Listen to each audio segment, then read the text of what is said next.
फिरस विभिन्न आश्रम एक देखा, तह बस निर्वती कपट मुनिवेशा।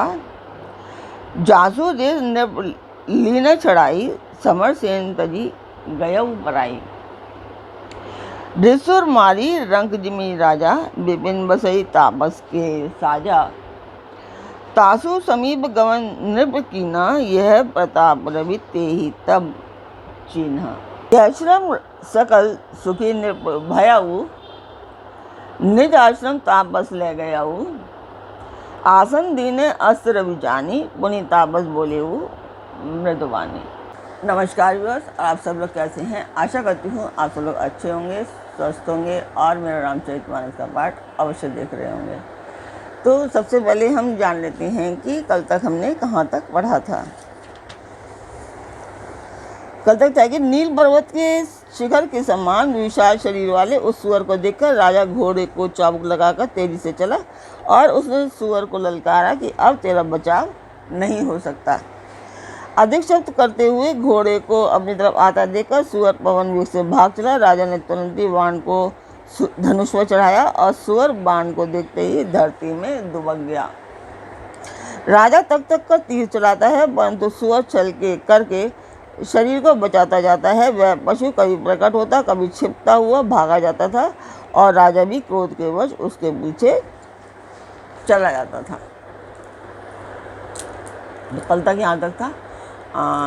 अभी पाठ में जो कर रही हूँ वो एक मंदिर के लिए है। चाहती हूँ इसमें मैं कि आप लोग मेरा सहयोग करें, सब्सक्राइब करें, लाइक करें और शेयर करें और अपने परिवार और मित्रगणों को भी अवश्य सब्सक्राइब और शेयर करने के लिए अवश्य कहें। और पाठ देखते हुए लाइक करना ना भूलें।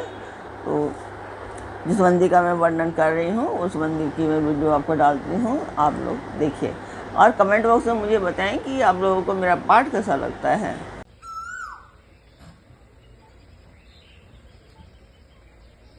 तो मंदिर की वीडियो आपने देखी, आपको मेरा पाठ कैसा लगता है मुझे कमेंट बॉक्स में अवश्य बताया कीजिए। तो अब हम चलते हैं आज के पाठ पर। स्वागत करती हूँ मैं आप सभी का अपने इस कार्यक्रम रामचरितमानस के बालकांड पाठ में। तो सुअर बहुत दूर ऐसे घने जंगल में चला गया जहाँ घोड़े हाथी का निभा नहीं था। राजा बिल्कुल अकेला था और वन में कलेश भी बहुत था। फिर भी राजा ने उस पशु का पीछा नहीं छोड़ा। राजा को बड़ा धैर्यवान देखकर सुअर भागकर पहाड़ी की एक गुफा में जा छुपा। उसमें जाना कठिन देखकर राजा को बहुत पछताकर लौटना पड़ा, पर उस घोर वन में वह रास्ता भूल गया। बहुत परिश्रम करने से थका हुआ और घोड़े समेत भूख प्यास से व्याकुल राजा नदी तालाब खोजता पानी बिना बेहाल हो गया। वन में फिरते फिरते उसने एक आश्रम देखा। वहाँ कपट से मुनि का वेश बनाए हुए एक राजा रहता था, जिसका देश राजा भानु प्रताप ने छीन लिया था और जो सेना को छोड़कर युद्ध से भाग गया था। भानु प्रताप का समय अच्छे दिन जानकर और अपना कुसमय बुरे दिन अनुमान कर उसके मन में बड़ी ग्लानि हुई। इससे वह ना तो घर गया और ना अभिमानी होने के कारण राजा भानु प्रताप से ही मिला। दरिद्र की भांति मन ही में क्रोध को मारकर वह राजा तपस्वी के वेश में वन में रहता था। राजा भानु प्रताप उसी के पास गया।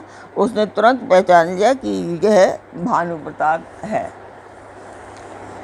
राजा प्यासा होने के कारण व्याकुलता में उसे पहचान न सका। सुंदर वेश में देखकर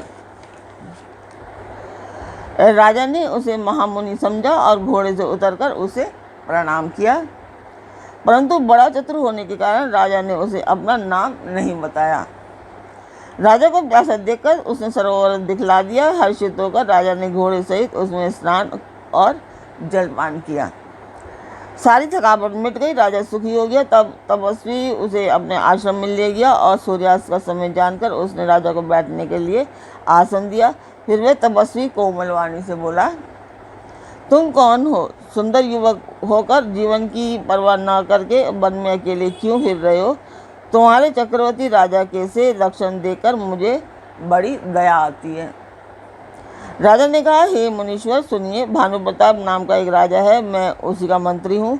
शिकार के लिए फिरते हुए राह भूल गया हूँ। बड़े भाग्य से यहाँ आकर मैंने आपके चरणों के दर्शन किए हैं। हमें आपका दर्शन दुर्लभ था, इससे जान पड़ता है कुछ भला होने वाला है। मुनि ने कहा, हे तात, अंधेरा हो गया, तुम्हारा नगर यहाँ से 70 योजन पर है। हे सुजान सुनो, घोर अंधेरी रात है, घना जंगल है, रास्ता नहीं है, ऐसा समझकर तुम आज यहीं ठहर जाओ, सवेरे होते ही चले जाना।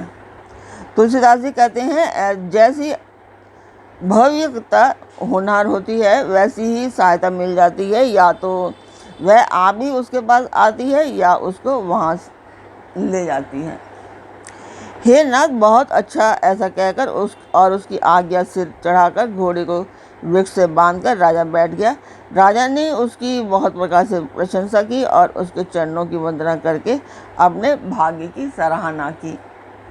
फिर उस सुंदर कोमल वाणी से कहा, हे प्रभु, आपका पिता जानकर मैं ठिठाई करता हूँ। हे मुनीश्वर, मुझे अपना पुत्र और सेवक जानकर अपना नाम विस्तार से बताइए।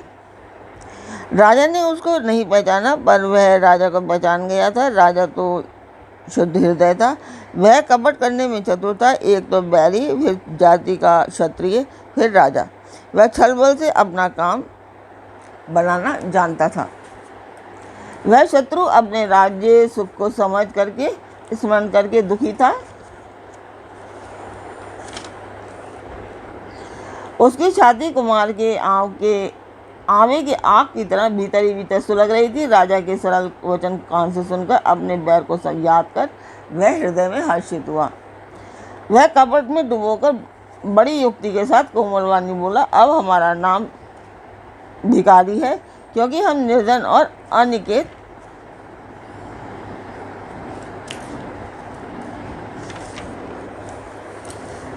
घर द्वारहीन हैं। राजा ने कहा, जो आपके सदृश विज्ञान के निधान और सर्वथा अभिमान रहित होते हैं, वे अपने स्वरूप को सदा छिपाए रहते हैं, क्योंकि दुर्लभ कुवेश बनाकर रहने में ही सब होते हैं। वे अपने स्वरूप को सदा छिपाए रहते हैं, क्योंकि कुवेश बनाकर रहने में ही सब तरह का कल्याण है। प्रकट संत वेश में मान होने की संभावना है और मान से पतन की। इससे तो संत और वेद पुकार कर कहते हैं कि परम अकिंचन, सर्व अहंकार, ममता और मान रहित ही भगवान को प्रिय होते हैं। आप सरीखे निर्धन, भिखारी और ग्रहहीनों को देखकर ब्रह्मा और शिव जी को भी संदेह हो जाता है कि ये वास्तविक संत है या भिखारी। आप जो हो सो हो, अर्थात जो कोई भी हो, मैं आपके चरणों में नमस्कार करता हूँ। हे स्वामी, अब आप मुझ पर कृपा कीजिए। अपने ऊपर राजा की स्वाभाविक प्रीति और अपने विषय में उसका अधिक विश्वास देखकर सब प्रकार से राजा को अपने वश में करके अधिक स्नेह दिखाता हुआ वह कपिल तपस्वी बोला, हे राजन सुनो, मैं तुमसे सत्य कहता हूँ, मुझे यहाँ रहते बहुत समय बीत गया। अब तक ना तो मुझसे कोई मिला और ना मैं अपने को किसी पर प्रकट करता हूँ, क्योंकि लोक में प्रतिष्ठा अग्नि के समान है, जो तपस्वी वन को भस्म कर डालती है। तुलसीदास जी कहते हैं, सुंदर वेश देखकर मूढ़ नहीं, मूढ़ तो मूढ़ ही है। चतुर मनुष्य भी धोखा खा जाते हैं। सुंदर मोर को देखो, उसका वचन तो अमृत के समान है और आहार सांप का है। कपट तपस्वी ने कहा, इसी से तो मैं जगत में छिपा रहता हूँ, श्री हरि को छोड़कर किसी से कुछ भी प्रयोजन नहीं रखता। प्रभु तो बिना जनाए ही सब जानते हैं, फिर कहो संसार को रिझाने से क्या सिद्धि मिलेगी। तुम पवित्र और सुंदर बुद्धि वाले हो, इससे मुझे बहुत ही प्यारे हो और तुम्हारी भी मुझ पर प्रीति और विश्वास है। हे तात, अब यदि मैं तुमसे कुछ छुपाता हूँ तो मुझे बहुत ही भयानक दोष लगेगा।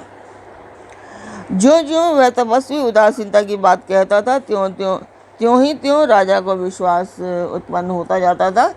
जब उस बगले की तरह ध्यान लगाने वाले कपटी मुनि ने राजा को कर्म, मन और वचन से अपने वश में जाना, तब वह बोला, हे भाई, हमारा नाम एक तनु है। यह सुनकर राजा ने फिर से दबाकर कहा, मुझे अपना अत्यंत अनुरागी सेवक जानकर अपने नाम का अर्थ समझाकर कहिए।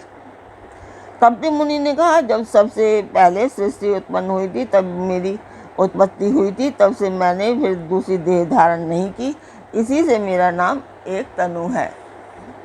हे पुत्र, मन में आश्चर्य मत करो, तब से कुछ भी दुर्लभ नहीं है। तब के बल से ब्रह्मा जगत को रचते हैं, तब ही के बल से विष्णु संसार का पालन करने वाले हैं, तब ही के बल से रुद्र संहार करते हैं। संसार में कोई ऐसी वस्तु नहीं जो तब से ना मिल सके। यह सुनकर राजा को बड़ा अनुराग हुआ। तब वह तपस्वी पुरानी कथाएं कहने लगा। कर्म, धर्म और अनेकों प्रकार के इतिहास कहकर वह वैराग्य और ज्ञान का निरूपण करने लगा। सृष्टि की उत्पत्ति, पालन, स्थिति और संहार, प्रलय की अपार आश्चर्य भरी कथाएं उसने विस्तार से कही। राजा सुनकर तपस्वी के वश में हो गया और तब वह उसे अपना नाम बताने लगा। तपस्वी ने कहा, राजन, मैं तुमको जानता हूँ, तुमने कपट किया, वह मुझे अच्छा लगा। तो आज का पार्ट मैं यहीं पर पूर्ण करती हूँ। कल फिर मिलेंगे एक नए पार्ट में। तब तक आप मेरा चैनल अवश्य सब्सक्राइब करें, लाइक करें और शेयर करें। मुझे आपके सहयोग की आवश्यकता है। और जो मेरे 650 सब्सक्राइबर्स हैं उनके लिए बहुत सारा थैंक्स, उनको मैं धन्यवाद देना चाहती हूँ। और जो लोग देख रहे हैं और मेरे सब्सक्राइबर नहीं हैं, सब्सक्राइब अवश्य कीजिए। और साथ में जो बेल आइकन है उसे बेल आइकन को हिट करना ना भूलिए। तो कल फिर मिलते हैं एक नए पार्ट में, एक नई उमंग, एक नई तरंग के साथ में। तब तक के लिए नमस्कार, जय सिया राम।